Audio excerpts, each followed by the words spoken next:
नमस्कार, हमारे चैनल में आपका स्वागत है। आज हम चर्चा करेंगे कि धर्मराज युधिष्ठिर को वनवास के समय अक्षय पात्र की प्राप्ति कहाँ से हुई थी, कैसे हुई थी, जिसकी सहायता से पांडव वनवास के 12 वर्ष व्यतीत कर पाए थे। तो जैसा कि हम जानते हैं, दुर्योधन, दुशासन और कपटी शकुनी द्वारा पांडवों को कपट द्यूत में हरा दिया गया था और उन्हें राज्य लक्ष्मी से वंचित कर दिया गया था तथा पांडव वन में रहने लग गए थे, जिनके साथ कुछ ब्राह्मण भी रह रहे थे।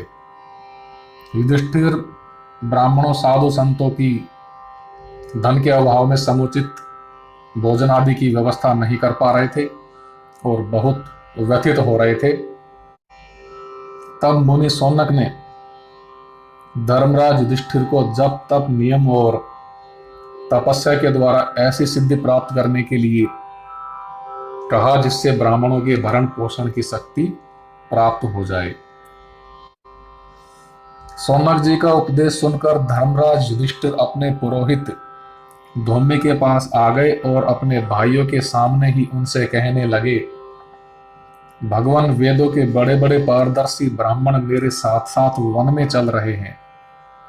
उनके पालन पोषण की मुझ में सामर्थ्य नहीं है। इससे मैं बहुत दुखी हूं। न तो मैं उनका पालन पोषण ही कर सकता हूं और न उन्हें छोड़ ही सकता हूं। ऐसी परिस्थिति में मुझे क्या करना चाहिए?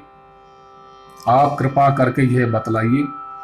धर्मराज युधिष्ठिर का प्रश्न सुनकर पुरोहित धौम्य ने योग दृष्टि से कुछ समय तक इस विषय पर विचार किया।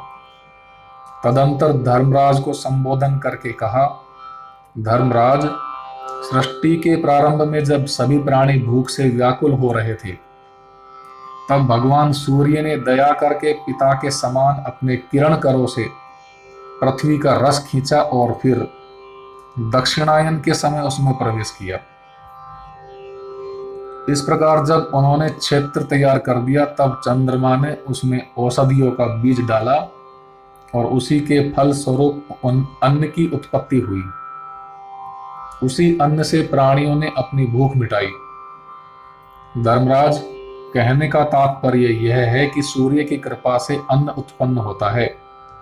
सूर्य ही समस्त प्राणियों की रक्षा करते हैं, वही सबके पिता हैं।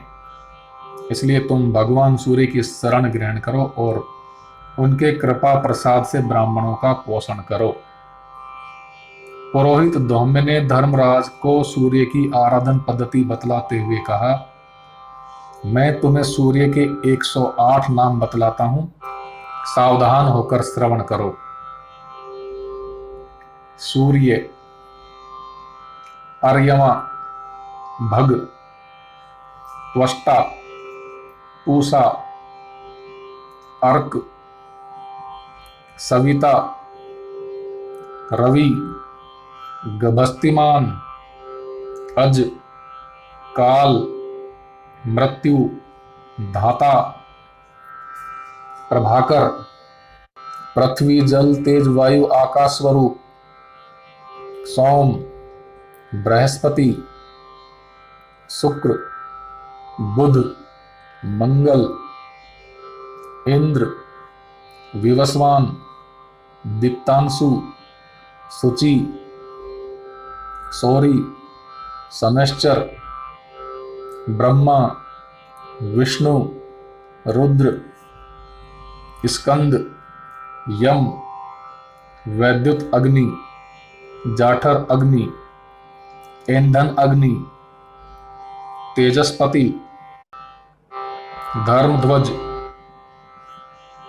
वेदकर्ता, वेदांग, वेदवाहन, सत्य, त्रेता, द्वापर, कली, कला, काष्ठा, मुहूर्त, क्षपा, याम, क्षण, संवत्सरकर, अश्वत्थ, कालचक्र, विभावसु, शाश्वत पुरुष, योगी, व्यक्त, अव्यक्त, सनातन, कालाध्यक्ष, प्रजाध्यक्ष, विश्वकर्मा, तमोनुद, वरुण, सागर, अंश, जीमूत, जीवन, अरिहा, भूताश्रय,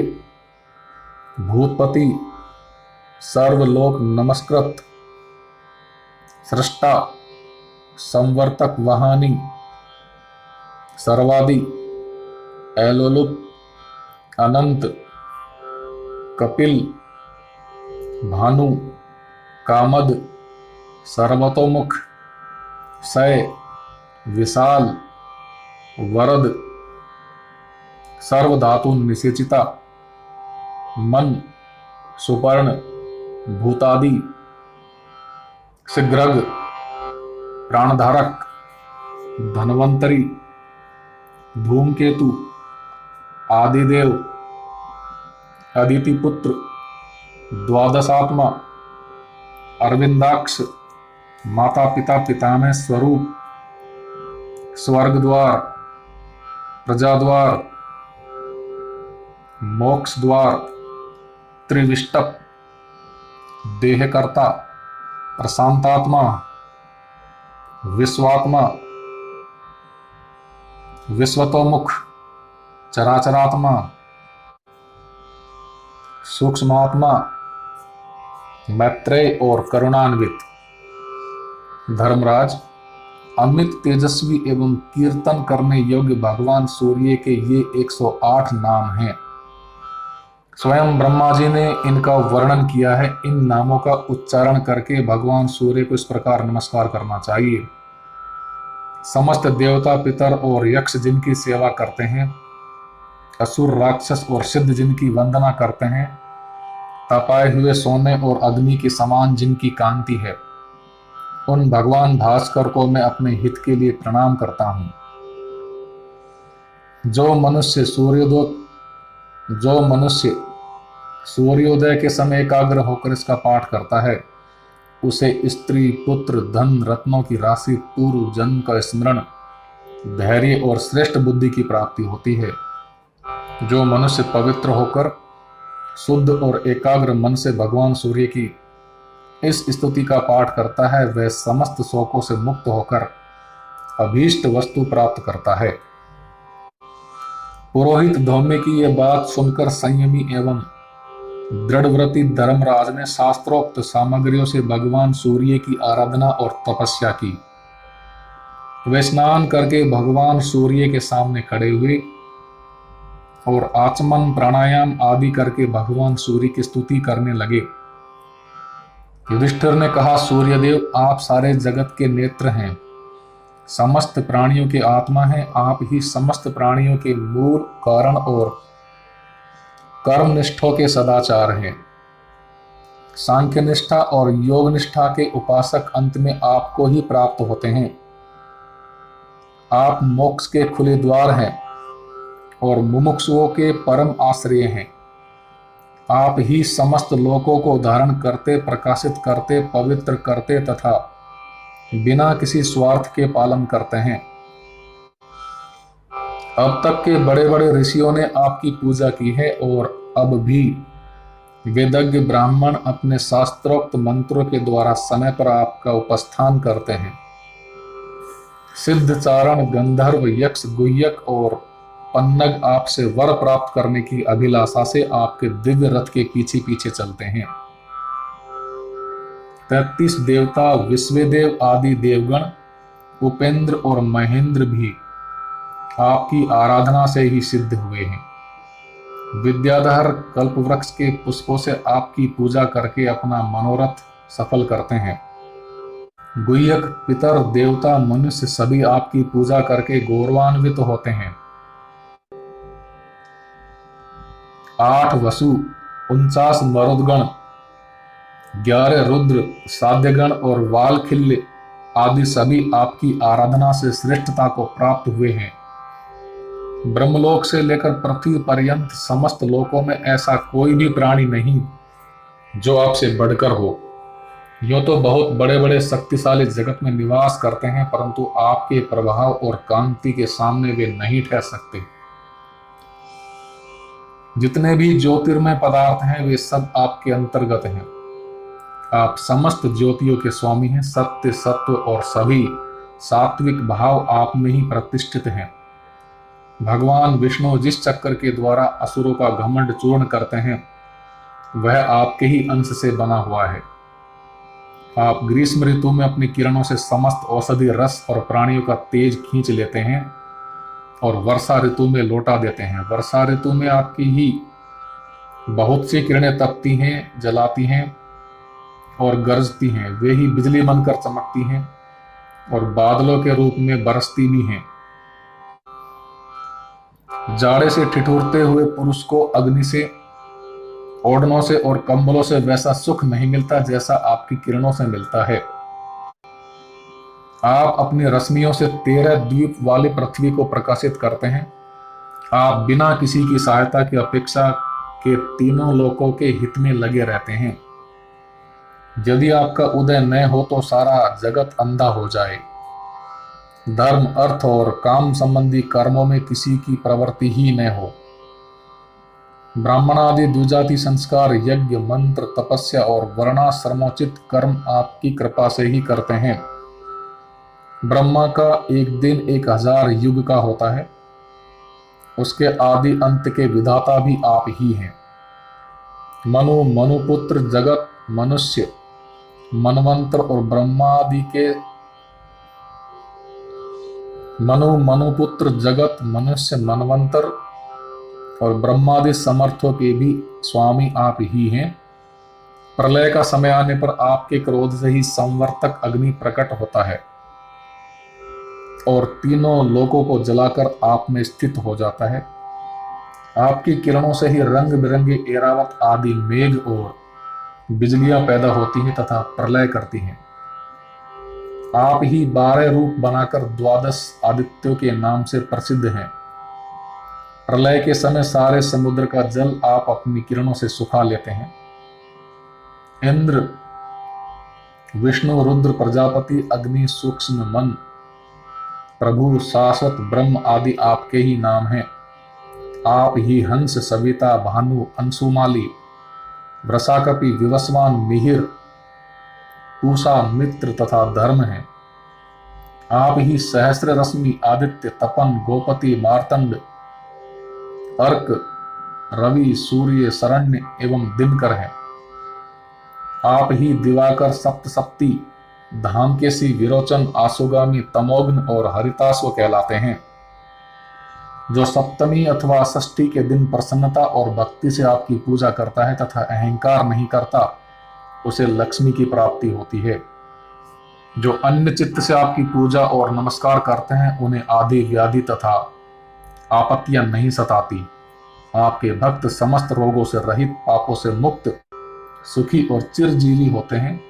हे अन्न पते, मैं श्रद्धा पूर्वक सबको अन्न देना और सबका आतिथ्य करना चाहता हूँ।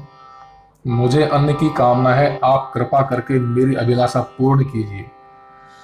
आपके चरणों में रहने वाले माठर, अरुण, दंड आदि उन अनुचरों को मैं प्रणाम करता हूँ जो वज्र, बिजली आदि के प्रवर्तक हैं।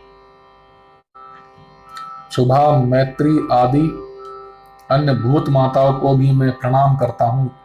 वे मुझ शरणागत की रक्षा करें। जब धर्मराज युधिष्ठिर ने भुवन भास्कर भगवान अंशुमाली की इस प्रकार स्तुति की तब उन्होंने प्रसन्न होकर अपने अग्नि के समान देदीप्यमान श्री विग्रह से उनको दर्शन दिया और कहा, युधिष्ठिर, तुम्हारी अभिलाषा पूर्ण हो। मैं 12 वर्ष तक तुम्हें अन्नदान करूंगा। देखो, यह तांबे का बर्तन मैं तुम्हें देता हूं। तुम्हारे रसोई घर में जो कुछ फल, मूल, शाक आदि 4 प्रकार की भोजन सामग्री तैयार होगी वह तब तक अक्षय रहेगी जब तक द्रौपदी परस्ती रहेगी। आज के 14वें वर्ष में तुम्हें अपना राज्य मिल जाएगा। इतना कहकर भगवान सूर्य अंतर्धान हो गए। जो पुरुष संयम और एकाग्रता के साथ किसी अभिलाषा से इस स्तोत्र का पाठ करता है भगवान सूर्य उसकी इच्छा पूर्ण करते हैं। जो बार बार इसका धारण और श्रवण करता है उसे उसकी अभिलाषा के अनुसार पुत्र, धन, विद्या आदि की प्राप्ति होती है। स्त्री पुरुष कोई भी दोनों समय इसका पाठ करे तो घोर से घोर संकट से भी छूट जाता है। यह स्तुति ब्रह्मा से इंद्र को, इंद्र से नारद को, नारद से धौम्य को और धौम्य से युधिष्ठिर को प्राप्त हुई थी। इससे युधिष्ठिर की सारे अभिलाषाएं पूर्ण हो गई। इस स्तोत्र के पाठ से संग्राम में विजय और धन की प्राप्ति होती है, सारे पाप छूट जाते हैं और अंत में सूर्य लोक की प्राप्ति होती है। बोलो सूर्य भगवान की जय। इस प्रकार धर्मराज युधिष्ठिर ने भगवान सूर्य से वर प्राप्त किया। तदंतर जल से बाहर निकलकर पुरोहित धौम्य के चरण पकड़ लिए और भाइयों का आलिंगन किया। तदंतर वह पात्र द्रौपदी को दे दिया। रसोई तैयार हुई। थोड़ा सा पकाया हुआ अन्न भी उस पात्र के प्रभाव से बढ़ जाता और अक्षय हो जाता। उसी से धर्मराज युधिष्ठिर ब्राह्मणों को भोजन कराने लगे। धर्मराज युधिष्ठिर ब्राह्मणों के भोजन के पश्चात भाइयों को खिलाकर तब यज्ञ से बचे हुए अमृत के समान अन्न का भोजन करते। युधिष्ठिर के बाद द्रौपदी भोजन करती, तब उस पात्र का अन्न समाप्त हो जाता। इस प्रकार युधिष्ठिर भगवान सूर्य से अक्षय पात्र प्राप्त करके ब्राह्मणों की अभिलाषा पूर्ण करने लगे। पर्वों पर यज्ञ होने लगे। कुछ दिनों के बाद उन्होंने सबके साथ काम्यक वन की यात्रा की। बोलो सूर्य नारायण भगवान की जय।